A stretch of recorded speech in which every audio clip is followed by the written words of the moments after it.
Welcome to YouTube channel of best English classes, जहां Prateek sir ने spoken English, English literature और competition exams की grammar की अलग अलग प्लेलिस्ट बनाई हैं। इस वीडियो का पूरा फ़ायदा लेने के लिए ईयरफोन्स का यूज़ ज़रूर करें और फुल स्क्रीन कर HD क्वालिटी में शुरू से अंत तक पूरा देखें। यदि चैनल पर आप नए हैं तो वीडियो पॉज कर पहले सब्सक्राइब करें और बेल बटन पर क्लिक ज़रूर करें। फ्रेंड्स, आज हम पढ़ रहे हैं रॉबर्ट ब्राउनिंग का लिखा एक dramatic monologue my last duchess. Dramatic monologue में सिर्फ एक पर्सन बोलता है और दूसरा पर्सन हमेशा साइलेंट होता है। डचेस का अर्थ है रानी। यहाँ मैं इसकी एक बैकग्राउंड स्टोरी आपको बताता हूँ।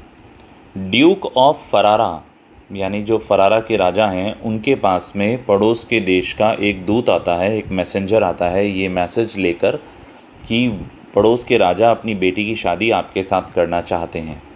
तो ड्यूक ऑफ फरारा इस मैसेंजर को अपनी गैलरी में लेके जाता है और वहाँ उससे बातचीत करता है, उसे अपने कलेक्शन दिखाता है कि उसके पास क्या क्या है, और यही इस पोएम का बैकग्राउंड है। अब वो उससे क्या बात कर रहा है वो इस पोएम में आएगा। That's my last duchess painted on the wall।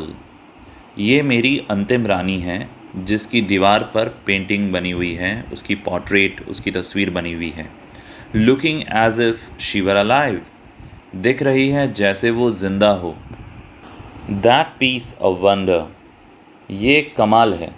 I call that piece a wonder, मैं कहता हूँ ये कमाल है।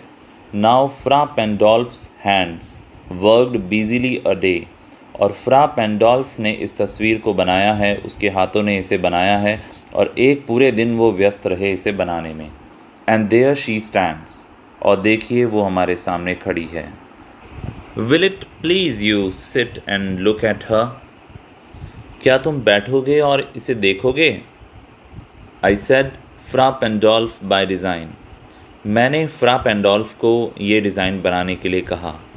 For never read strangers like you that pictured countenance, the depth and passion of its earnest glance। तुम्हारे जैसे अजनबियों के लिए इस काउंटेनेंस यानी चेहरे को देखकर ये समझना बहुत ही मुश्किल हो जाएगा कि फ्रा पेंडोल्फ ने इतनी डेप्थ, इतनी गहराई और पैशन से उसके एक एक एक्सप्रेशन को इस मॉडल में उतारा है।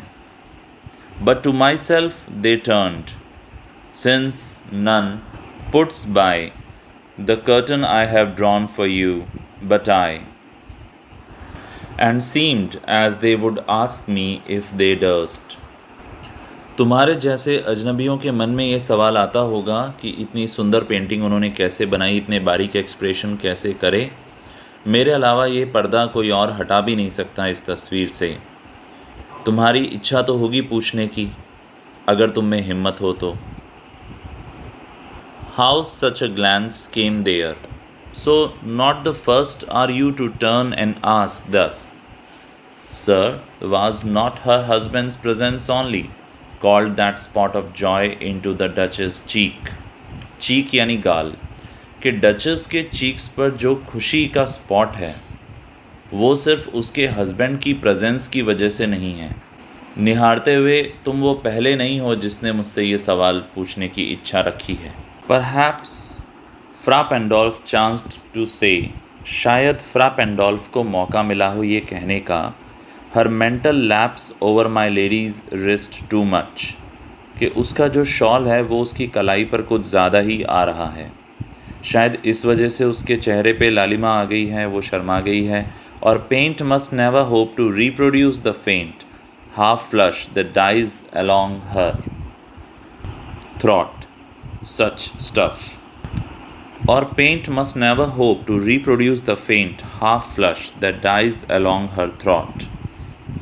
यहाँ वो कह रहे हैं पेंट को कभी उम्मीद नहीं करनी चाहिए कि वो जो फेंट वाला जो कलर है उसके थ्रॉट का, वो उसको कभी वापस पहले जैसा कर सकता है। Such stuff was courtesy, she thought, and cause enough for calling up that spot of joy। कि ऐसी छोटी छोटी बातें भी उसके लिए कर्टसी थी, उसने सोचा, और इसी वजह से उसके गालों पर ये स्पॉट ऑफ जॉय आ गया। She had a heart, how shall I say, उसके पास एक दिल था, कैसे कहूँ मैं। टू सून मेड ग्लैड, जो बहुत जल्दी ही खुश हो जाता था। टू ईज़िली इम्प्रेस्ड, वो बहुत जल्दी इम्प्रेस हो जाती थी। She liked what ever she looked on, उसे पसंद आ जाता था जिसे भी वो देखती थी। And her looks went everywhere, और उसकी निगाहें सब जगह जाती थी। वो जो भी देखती, जिसे भी देखती, उसे पसंद करने लगती। शी वॉज ऑल वन, उसके लिए सब एक था। My favour at her breast, जो उसके ब्रेस्ट पर मेरी ज्वेलरी थी। The dropping of the daylight in the west, जो वेस्ट में डूबता हुआ सूरज था।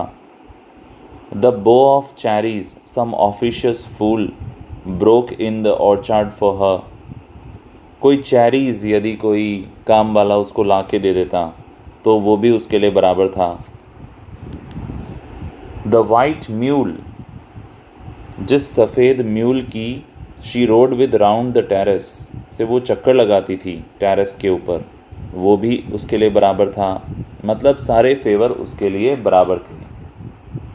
All and each would draw from her alike the approving speech और ब्लश एट लीस्ट, सभी चीज़ों के लिए वो कुछ अप्रूविंग बोल देती थी या फिर कम से कम शर्मा तो देती ही थी। शी थैंक्ड मैन, गुड, वो लोगों को धन्यवाद देती थी, अच्छा है। But thanked somehow, I know not how, as if she ranked my gift of a 900 years old name with anybody's gift. पर कैसे न कैसे वो जो मैंने उसको 900 साल पुराना नाम का गिफ्ट दिया है, यानी हमारे परिवार की जो 900 साल पुरानी परंपराएं हैं उसके साथ मैंने उसे जोड़ा है, उसे वो किसी के भी गिफ्ट के बराबर मान लेती थी। Who would stoop to blame this sort of trifling?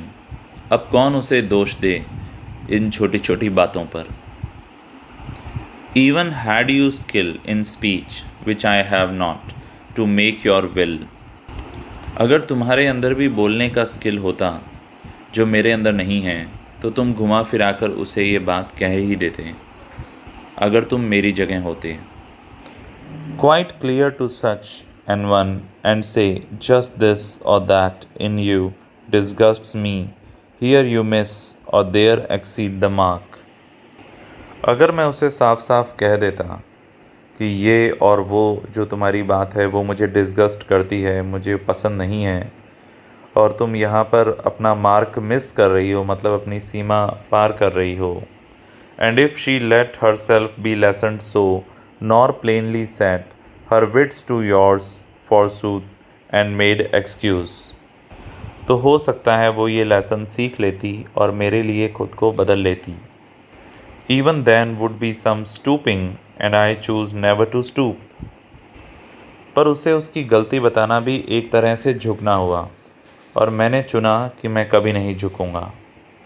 O sir, she smiled, no doubt, whenever I passed her, वो मुस्कुराती थी, इसमें कोई संदेह नहीं है, जब भी मैं उसके पास से गुज़रता था। But who passed without much the same smile, पर कौन गुज़रा है उसके पास से जिसे वो स्माइल ना मिली हो। This grieve, I gave commands, then all smiles stopped together. This grieve, I gave commands, ये चीज़ें बढ़ी, मैंने आदेश दिए। Then all smiles stop together, और फिर सभी मुस्कुराहटें गायब हो गई, मेरे लिए भी और बाकियों के लिए भी। There she stands as if alive, देखो वो खड़ी है जैसे कि ज़िंदा हो। Will it please you rise, क्या तुम अब खड़े होंगे। वो जो मैसेंजर था अभी तक बैठा था, पहले इसने ही बिठाया था राजा ने, अब उसको खड़ा कर दिया।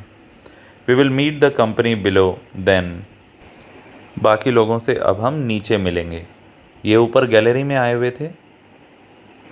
आई repeat, the count your master's known munificence, मैं ये बात रिपीट करता हूँ कि तुम्हारे जो मालिक हैं वो अपनी दयालुता के लिए जाने जाते हैं।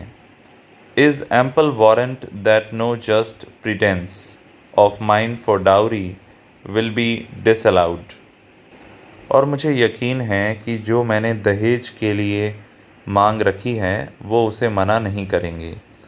दो his fair daughter's self as I avowed at starting is my object. यद्यपि उनकी सुंदर बेटी ही मैं कसम खाता हूँ कि मेरी वस्तु है। मतलब एक तरफ दहेज की बात कर भी ली और दूसरी तरफ ये भी कह दिया कि मुझे तो बस बेटी ही चाहिए। नहीं, we will go together down. हम साथ में नीचे जाएंगे। Sir, notice Neptune. नेपच्यून को देखो। नेपच्यून देवता हैं जो कि सी हॉर्स की सवारी करते थे, तो ये उनकी मूर्ति के लिए कह रहा है। नोटिस नेपच्यून दो टेमिंग अ हॉर्स, कि वैसे उसने एक सी हॉर्स को अपना गुलाम बना रखा है। Thought a rarity which Claus of Innsbruck cast in bronze for me. ये बहुत ही रेयर प्रतिमा है जिसे क्लॉस ऑफ इंसबर्ग ने ब्रॉन्ज से सिर्फ मेरे लिए बनाया था। और इसी के साथ हमारी ये पोएम फिनिश हो जाती है। यदि चैनल पे नए हैं तो सब्सक्राइब करें ताकि आपको और भी चैप्टर्स मिल पाएँ। यदि हमारा काम पसंद आया तो लाइक करें, शेयर करें अपने फ्रेंड्स के साथ। यदि कुछ और भी टॉपिक्स आप चाहते हैं कि उस पर हम जल्द से जल्द वीडियो बनाएं तो कमेंट बॉक्स में ज़रूर बताएं। Thank you so much.